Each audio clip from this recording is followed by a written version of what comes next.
Hello, my name is Jesse Ornelas, here for class OSH 655. I'll be talking about international safety as it pertains to Germany.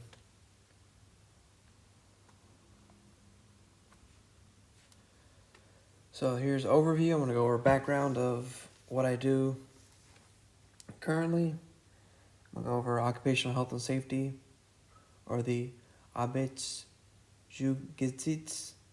as it's pronounced in Germany. I know I butchered that. I'm going to go over EU safety laws, as how they promulgate to German safety laws, interview with the local national safety practitioner, interview with the local national sanitarian, examples of German occupational health and safety laws. I'm going to go over Chromium 6 work center visit, go over conclusion, and then just touch on the references a little bit. So currently, bioenvironmental engineering technician in the Air Force, stationed in Ramstein, Germany. It's the largest U.S. Air Force base outside of the U.S. So currently we have 2 local German nationals assigned to our section. We have a local sanitarian, and we have a secretary, and the secretary helps us with the respiratory protection and kind of help us with that scheduling and timing of members with fit test. Currently, I'm in charge of readiness plans and operations. I previously held assignments in bioenvironmental engineering, working in environmental health, which is concentrating on drinking water compliance and the radiation protection program. Wear a lot of hats in my duties. Currently, if you want to look at it like middle management.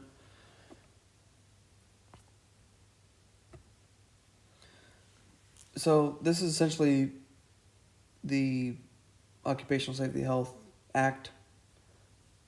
So the Act requires the employer to assess psychological and physical health hazards at the workplace, take appropriate prevention measures, and inform you about the measures applied. So employers here must also hire occupational physicians and OSH professionals holding a recognized qualification. Here in Germany, they have what's called the German Social Accident Insurance and Accident Prevention Regulation on. So what this is with the German Social Accident Insurance, it's kind of like ANSI, ACGIH, AIHA, kind of acts in that capacity. And I can explain later what kind of like what how they go into, I guess, the framework of law. But another thing with the act is employees have the right to leave their workplace without fear of losing employment should they feel they are put in immediate danger. So, if they don't have the appropriate controls in their work center, if they don't, there's things that tend to catch fire, or there's a lot of fatalities or injuries, they can literally just walk off the job and they wouldn't be terminated the next day. Germany also, they tend to not work on Sunday, and this is part because they have a law, the Working Time Act, has general ban working on Sunday and holidays, with a few accepted industries, your emergency services, your tourist places and locations. What I found kind of odd being stationed here in Germany is that there's a lot of children that are out and about at stores and restaurants, stuff like that. But that's because Germany has a law that age 13 and older can work as long as they're attending school full time and doesn't interrupt their studies. Finally, like during special risks, the employer must inform of certain hazards that can be immediately dangerous to their members, or if they're consistently putting their their work center in jeopardy with injuries and fatalities, they need to they need to take their employees' consideration and tell them right away. So here's the big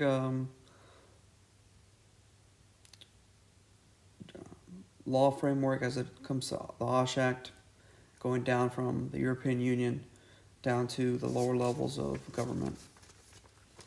So the EU labor standards across all the countries, it's over 20 countries that it's in the European Union, acts kind of like the federal OSH level in the U.S., and then it gives the jurisdiction and the framework for the states, i.e. in this case the EU nations, to come up with more stringent standards should they prefer, and each one of the EU countries are going to operate differently in how they promulgate their laws.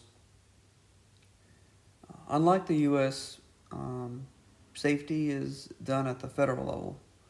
So in Germany, there's a number of states. I think it's over about 16 states. And the states just default to the German national or federal level when it comes to safety.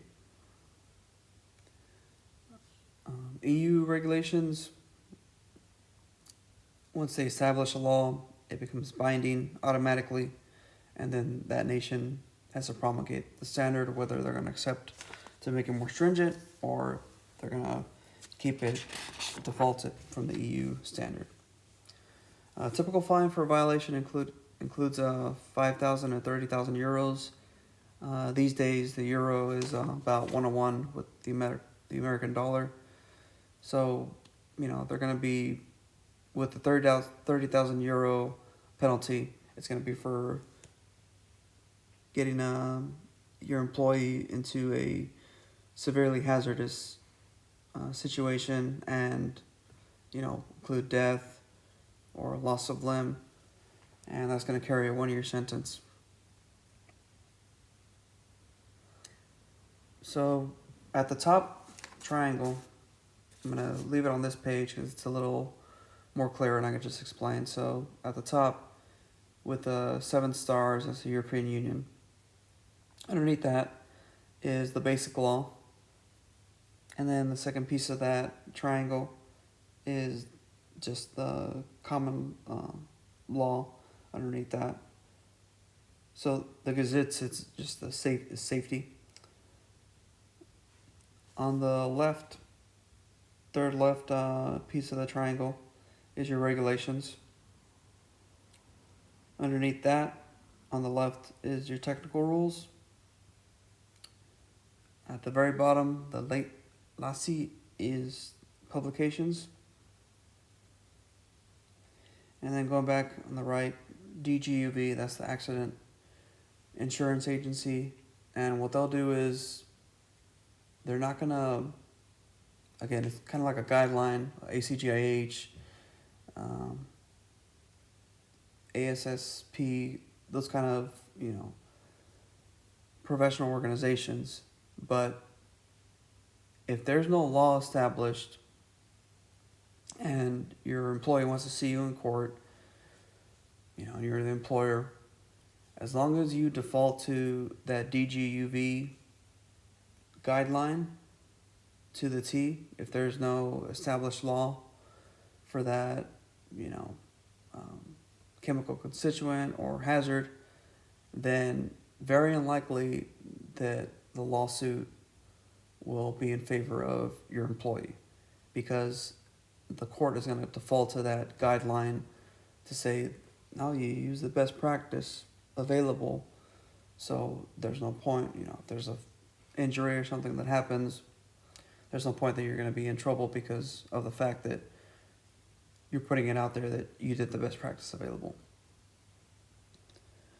Underneath the DGUV, so the Volksschriften, that's the regulations. Underneath the DGUV, that's rules and principles.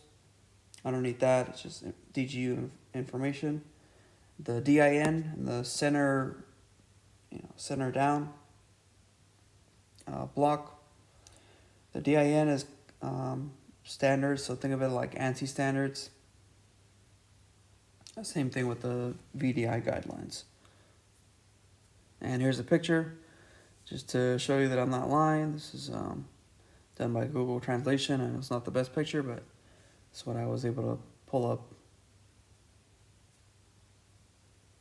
Next, I'll be talking about interview with our safety practitioner. So, Mark Adam, he's our, he works at base safety office.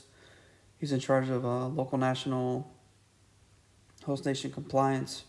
So he'll kind of give the uniform members here a crash course on how local nationals and how German safety laws operate in our capacity. Make sure we're not breaking the law. Make sure the U.S. Air Force is breaking the law. So one thing I asked him is how the OSH Act came to be in Germany. So the Occupational Safety and Health Act is a German law implementing the EU directive. So the directive, it's comes out of 1989, and then it establishes the Occupational Health and Safety Framework Directive. So it'll go through two. Go to the Occupational Health and Safety Act. Give me 1 second.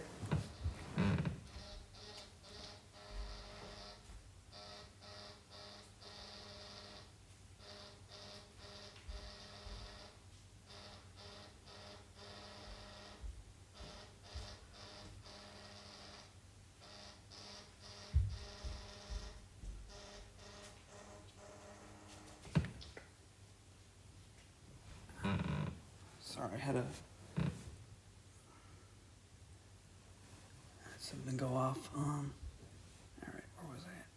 So it's the controlling law for the Occupational Safety and Health Act. So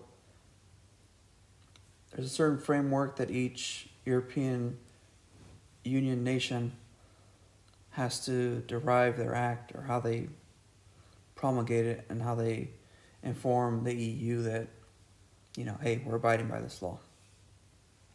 And the question I asked Mr. Adam is, what are credentials required to be a safety practitioner? So in Germany, there's a career academic pathway similar to the U.S. When you're in school, your higher studies, your high school, you take a test similar to the ACT, SAT, and depending on the score you get, you're gonna either be accepted into higher level academia, i.e. college. In Mark's case, he took the exam, he scored well, so he went into an engineering program. If you score, subpar the score you need to be admitted to college, you can go the technical route and or skilled labor route. So your plumbers, your electricians, and through this path you can still be going to be an occupational safety health professional, provided you have just experience in that trade. And then both the college student and the skilled tradesman, they'll take a test, and depending on how they pass, then they'll become a safety practitioner. Next is an interview with sanitarian. So Miss Madeline Grob, she works in our office. She's been doing environmental engineering work for about a year and a half or so. But anyways, she explained what a code versus a law is for Germany. So pyramid on the left side. Let's go back to the pyramid. So on the left, under laws, it'll have regulations, and in the regulations, you'll have what's called ordinances. On the right, you also have the word regulations, but further down, it'll be rules and principles. So think of rules and principles as best practices, guides, not necessarily law, where ordinances are laws. And you'll see whenever you look at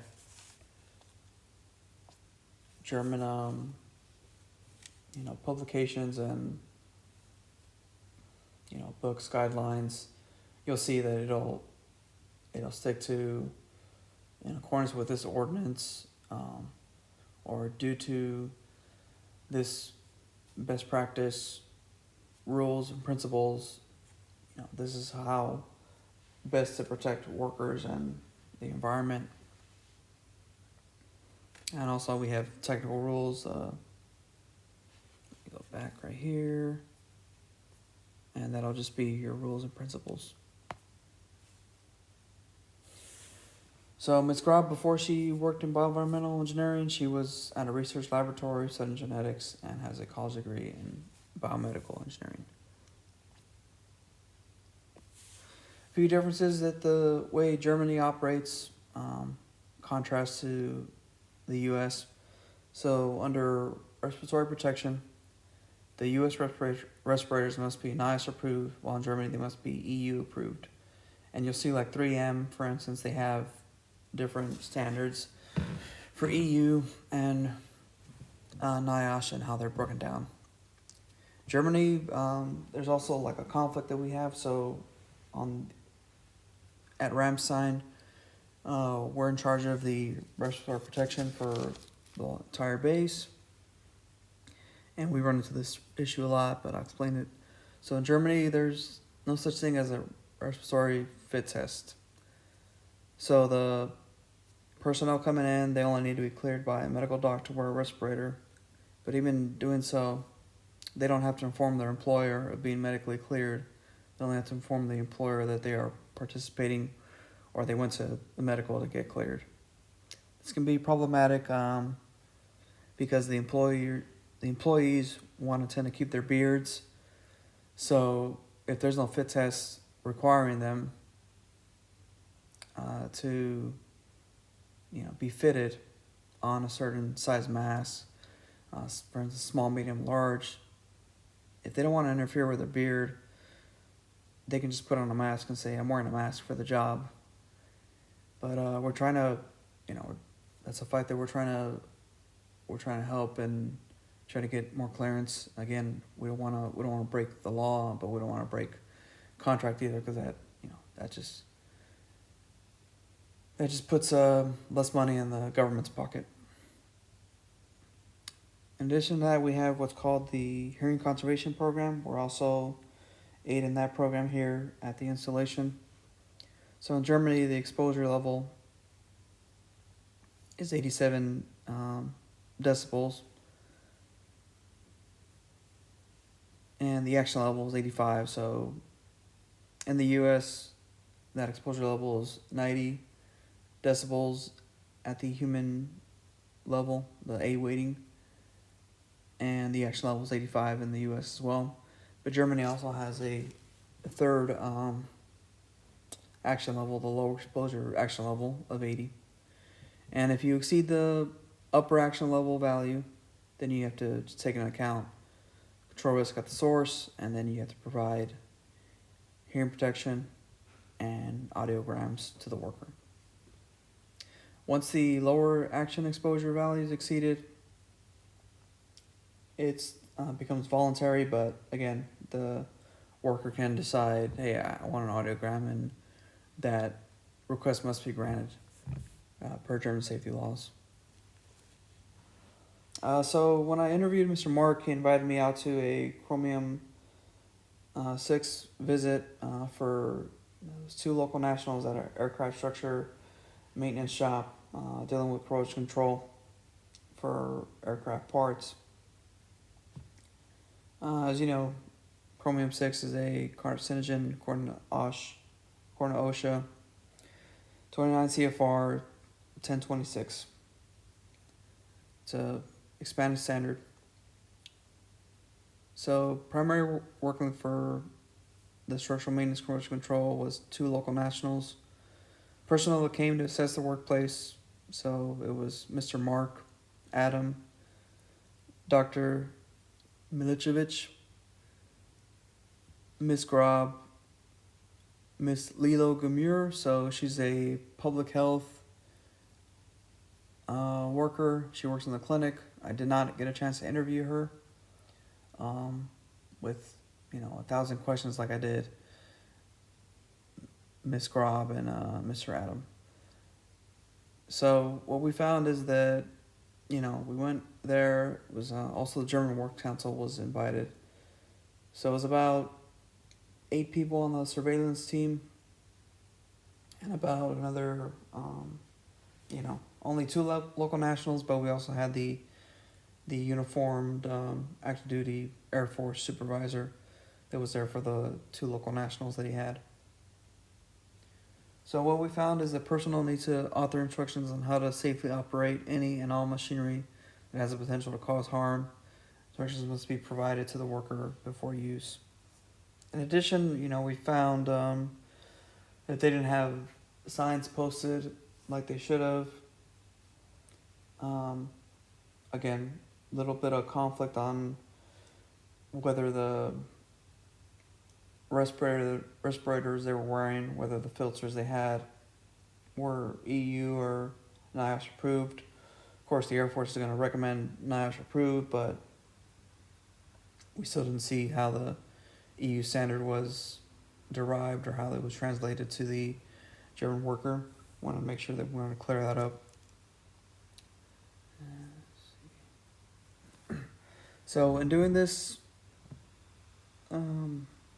presentation, I got better acquainted with our German labor SMEs. Was able to perform and integrate and coordinate agency influence and problem solving and perform root cause analysis process at an accelerated pace. So I'm hoping that our uniformed and the German safety laws, they kind of coincide better in the future.